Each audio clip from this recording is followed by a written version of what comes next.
gentlemen, and members of the Circumpolar Health Societies. May I begin my presentation by thanking those of you who chose to award me the Hildes Medal. I feel that there are others equally and more deserving this honor, but nevertheless I accept this honor with heartfelt thanks. My slide number 2 shows in this photo U.S. and Allied forces, primarily U.S. Marines, huddle against the cold and the fire of a relentless enemy in marching from the chosen reservoir in Korea over 70 miles to the sea. This during the Korean War in 1950-1951.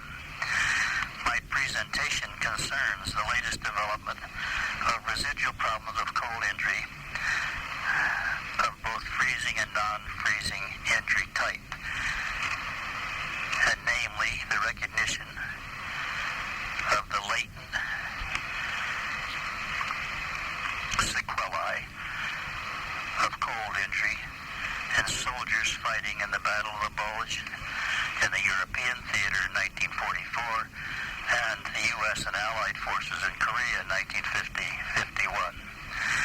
In Korea, marching from the reservoir, chosen reservoir, carrying their wounded with them, 15,000 Allied troops were under constant attack by 150,000 Chinese troops surrounding them in the nearby hills and in the most severe of cold weather. Over 6,000 cases of freezing injury were reported, which included 3,000 various levels of amputation. Many more soldiers sustained various cold injury, both superficial and deep, that was not reported or treated, and upon their discharge, these servicemen were lost to follow up. The American military forces prior to 1955 did not consider cold injury a service-incurred injury. Men previously awarded a Purple Heart, gained while under enemy fire in severe cold, who had freezing injury had their medals taken from them. All of this changed in 1995 when the U.S. Congress, the Veterans Administration, and the U.S. military organizations recognized non-freezing and freezing injury to be a service-incurred event. The Veterans Administration then agreed to appoint a panel of physicians whose interest was cold injury for the study and examination of men with multiple complaints of cold sequelae almost 50 years prior to the event. These veterans are now in their late 60s, 70s, and even up into the 80-year bracket. The slides following 3, 4, 5, and 6 list the sequelae of cold injury that our examining group in the United States has considered to be the leading sequelae uncovered during our review of these veterans and their problems, as well as other areas seen in our practices involving infants, children, adolescent children, and adults of the civilian population. Our first slide demonstrates the determination we utilized for determining the cold injury sequelae in the men we examined. We first asked for an adequate history of cold insult. The presence, for instance, of these troops either in the Battle of the Bulge, other battles in Europe, or the Korean War. We attempted to determine the presence of temperature, so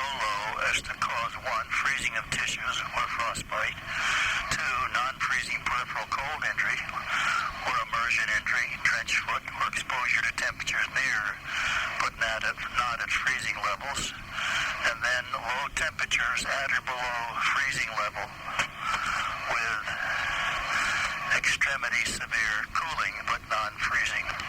The determination of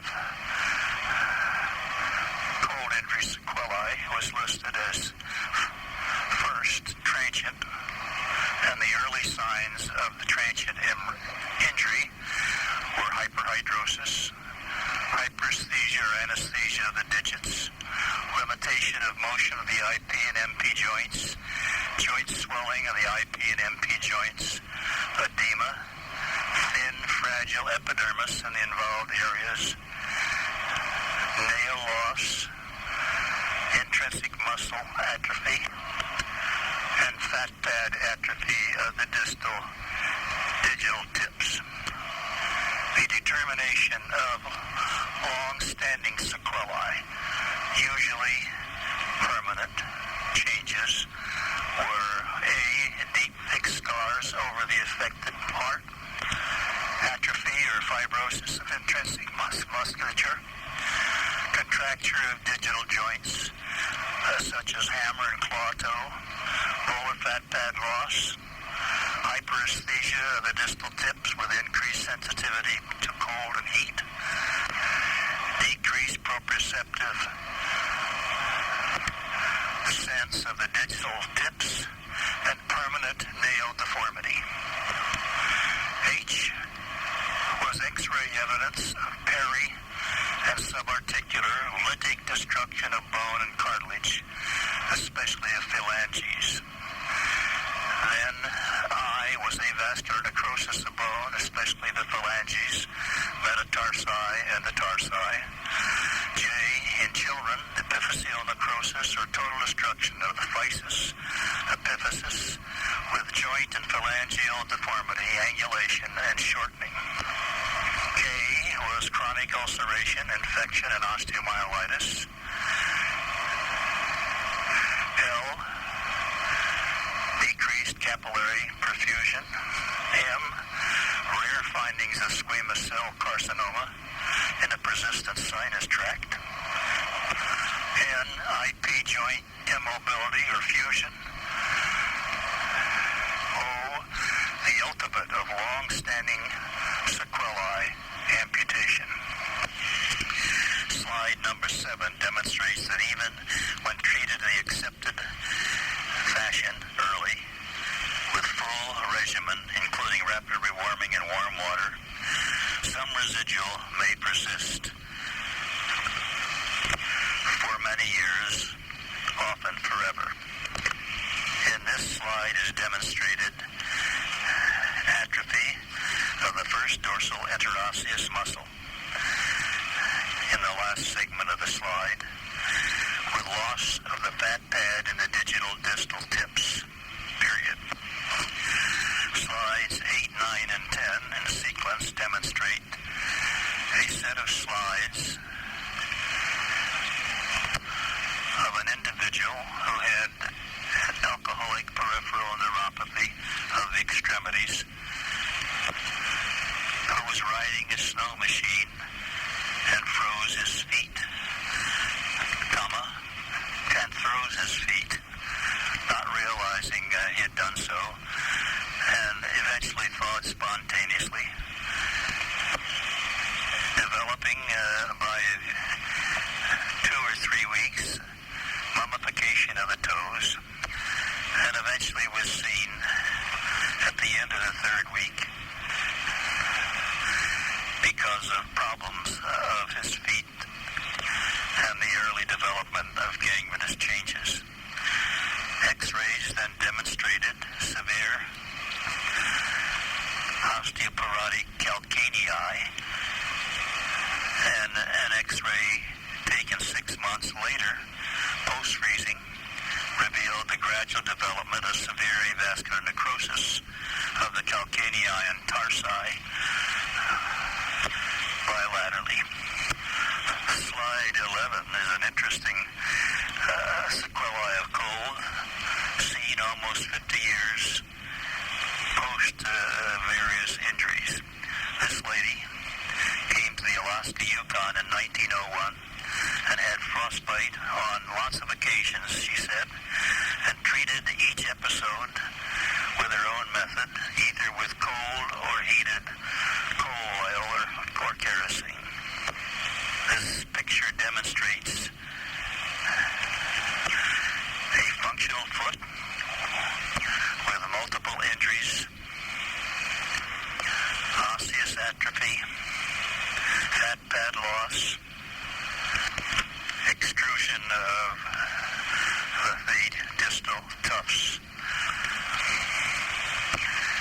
Our slide 12, 13, 14, and 15 is a series representing first a young Eskimo man who froze his hands traveling 70 to 80 miles by dog team.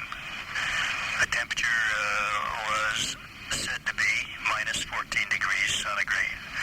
Upon arrival at his home,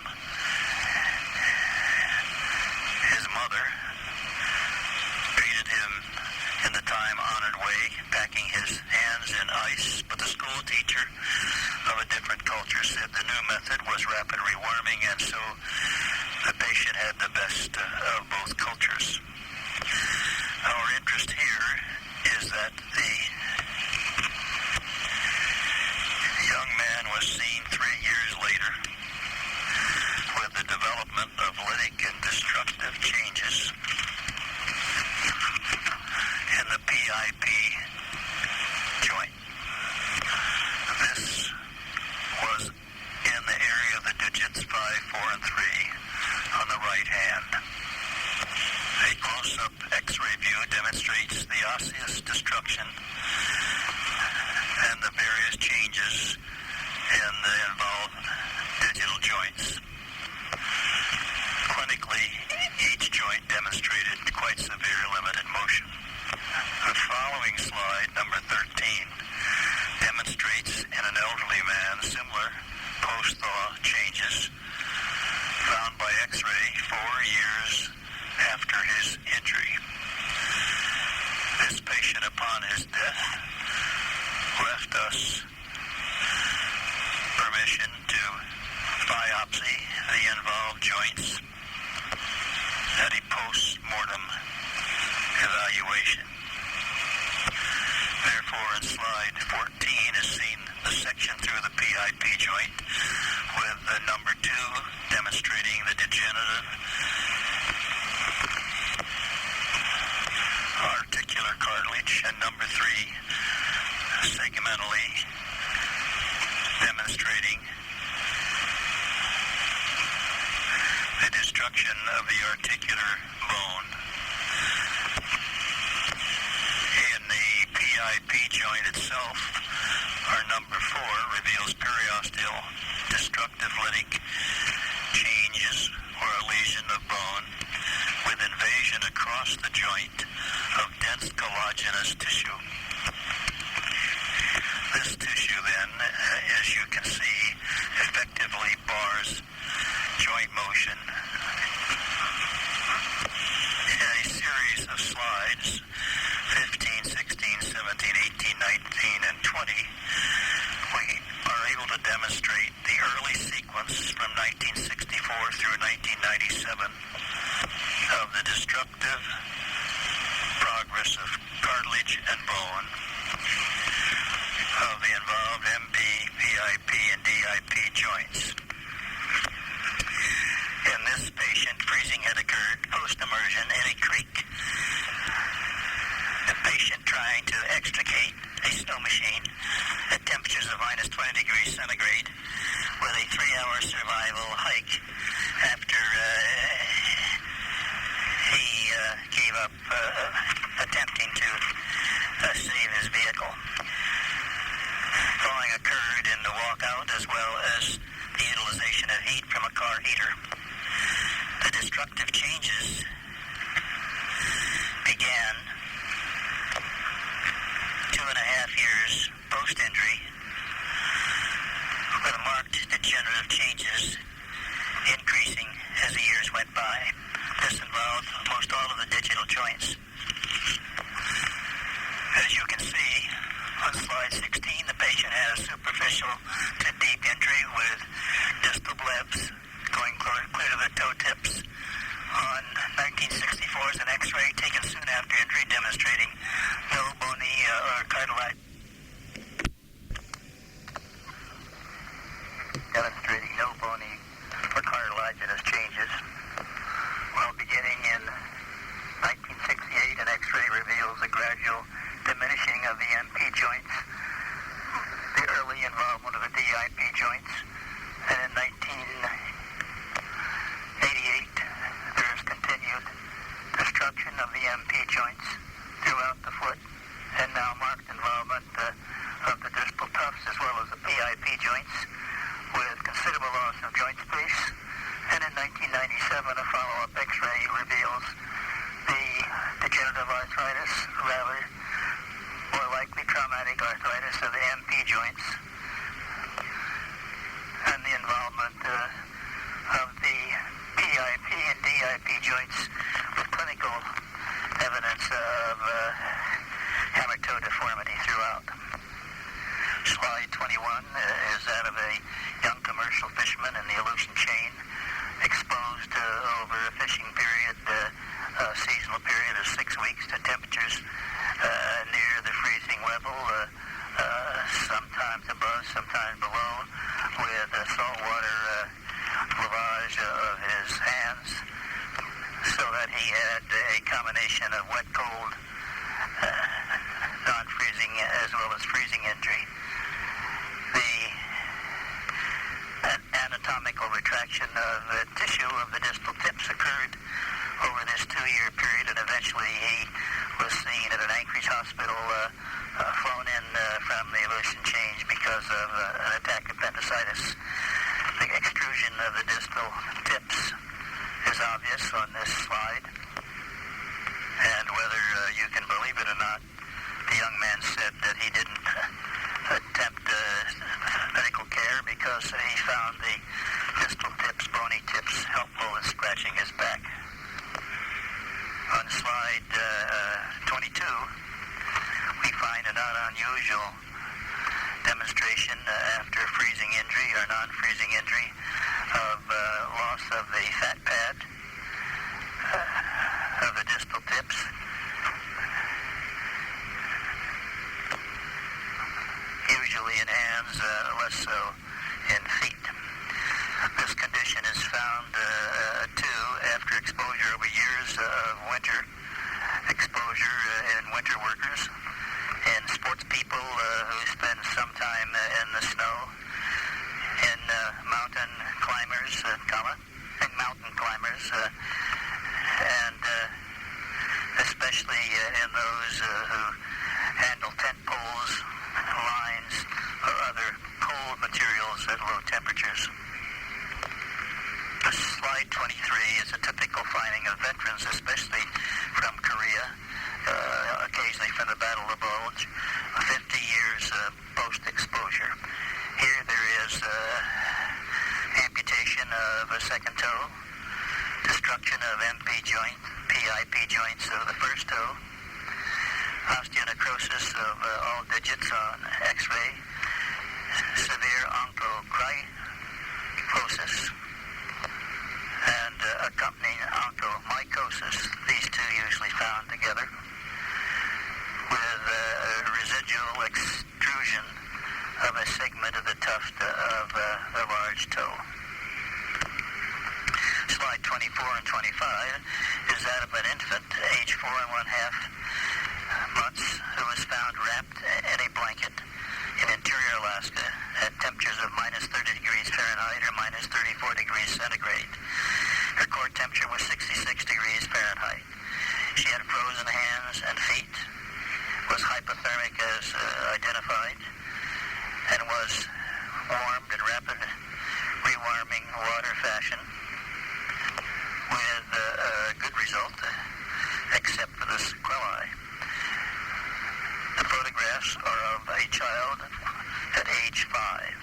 All intrinsic muscles have been lost, and all epiphyseal structures were destroyed. in the digits in the hand, both digits and area of wrist. She maintained function with long extensors and long flexors in the forearm, and has in that fashion a moderately functioning hand with no strength in grip or with digits. Her hand and x-rays have been unchanged over the past 30 years. She's now a secretary operating a computer apparently without difficulty. Our slide number 26 demonstrates total cartilaginous destruction of the ear. This occurring in childhood, all these changes present through adulthood, as one might expect. In years gone by, it was common to have short hair, and except for ladies and young women, frostbite of the ear was primarily a male problem. And then during the period of the long-haired adolescent and young men, frostbite ear declined considerably, but now that short hair is back in style, frostbite of the ear is present again. Slide number 27 and 28 demonstrate a picture of a young man who, at the age of 6 months, experienced a cold injury of his left hand, traveling in a backpack with his mother, and unfortunately one glove fell off with the temperatures minus 50 degrees Fahrenheit at Point Barrow. The mother noted after her son's complaint that there was a difference in length of the fingers with deviation to the owner side on the left hand, and brought him in for evaluation. On the left hand is demonstrated the length discrepancy with ulnar deviation of the digits. These involved, to one extent or another, digits 5, 4, 3, and 2, and demonstrate that even though the literature states that most of the changes that cause radial deviation, ulnar deviation can occur as well. Number 29 is a slide demonstrating the advice given Dr. Mills of Alaska by Dr. Rudy Campbell of Switzerland at a meeting where a discussion was had on whether rapid rewarming or spontaneous warming was the method of choice in cold entry. As you can see, Dr. Campbell advised Dr. Mills that when he grew older, he would understand better. I am now older, but my wife says I do not understand any better. Thank you for your attention.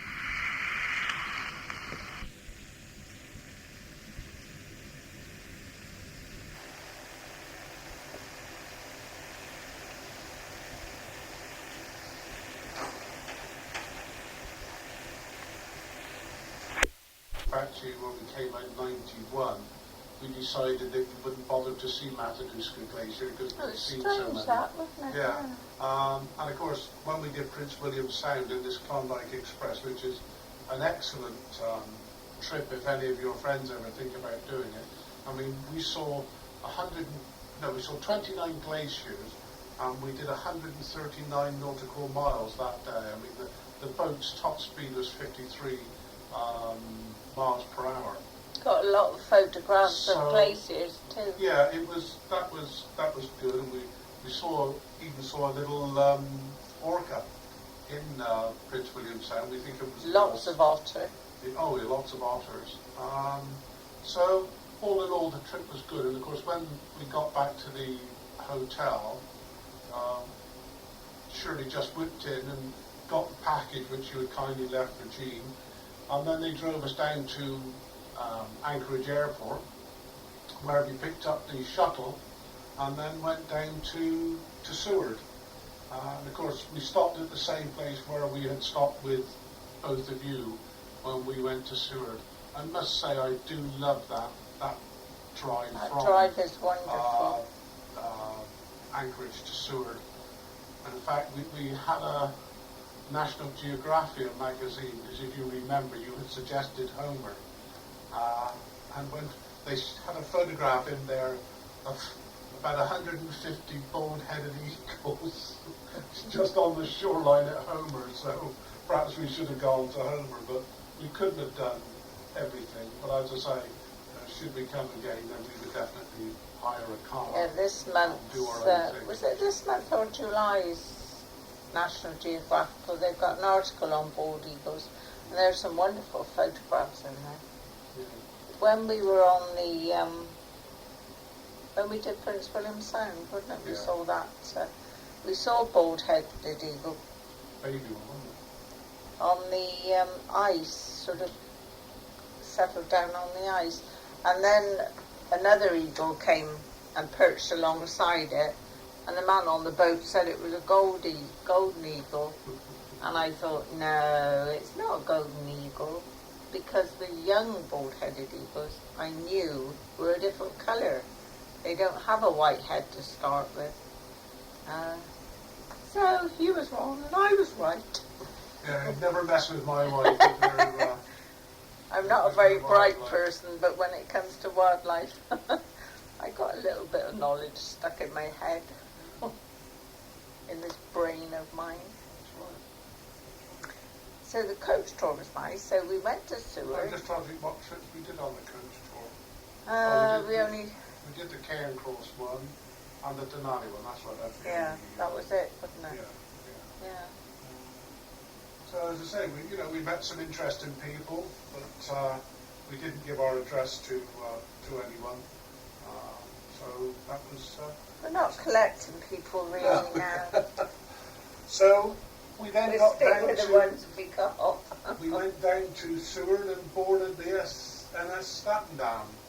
And then my wife said she isn't really a cruise person. Well, we both agreed when we did the cruise before that we're not really cruise people. Okay. Well, I mean, part of the problem there, although the ship was a new ship, and this is the one we did the Mediterranean cruise on, it was a new ship, but it vibrated. And I think the vibration of the ship, because you have it literally everywhere about the ship, basically spoiled the holiday. But we got on board the Statendam, and we had a nice cabin. I thought the cabin was excellent. There was plenty of storage space, and there was more room in this cabin than there was on the other cruise ship. And we had a bath as well as a shower. So the other one you only had a shower. And the most of the crew were Filipinos or Indonesians, and they were really very good, weren't they? Yeah, I mean they weren't bad on the other ship actually. No, but I don't know. A couple of girls I thought were excellent. Yeah. But these young fellows, they generally did their best to please. The food was excellent. Before we go on to that, Yeah, are we coming near the end of this side? we had. I'll just tell you this story because almost it will finish up the tape on this side. When we got to the cabin, of course, you will appreciate that we've been travelling for 12 days, so we did have a little bit of dirty washing. And the first thing we noticed when we got into the cabin was a flyer which said, all your laundry done on the cruise for $49. So we decided that was a good bargain, and we had literally everything done by the laundry, and it was done perfectly, wasn't it? Yeah, I even got to send my underwear to the laundry in the end. So when we got off the ship, we didn't have literally any. been travelling 3 weeks. No dirty laundry. Because of your kindness doing our laundry whilst we were there, and the laundry that we had done on the ship. Of course, we had hardly any dirty washing when we we got home. So that really was a bonus. It really was excellent. It was, you know, folded nice. It was, the shirts and the blouses were all ironed, you know, pressed perfectly, weren't they? Yeah. Yeah. I know they got special, you know, sort of pressing things for them, but it was really brilliant. And Stuart worked out how much it would have been if we'd had it done individually. It would have cost us over $100. So, you know, we had it done very well. Of course, I think that offer, they probably weren't sort of thinking of people who are arriving after a coach trip with loads of laundry. Tough. That was really good. Yeah, so Jean was pleased. Well, it was good because, as I say, when we got off the ship in Vancouver, then it was lovely. I'm just looking at the tape. It's coming Turnover up. time. It's almost coming up to the end now. This side, so we'll turn it over and get started on the other side, and then we'll talk to you about our cruise down to Vancouver and our time on Vancouver Island. Our trip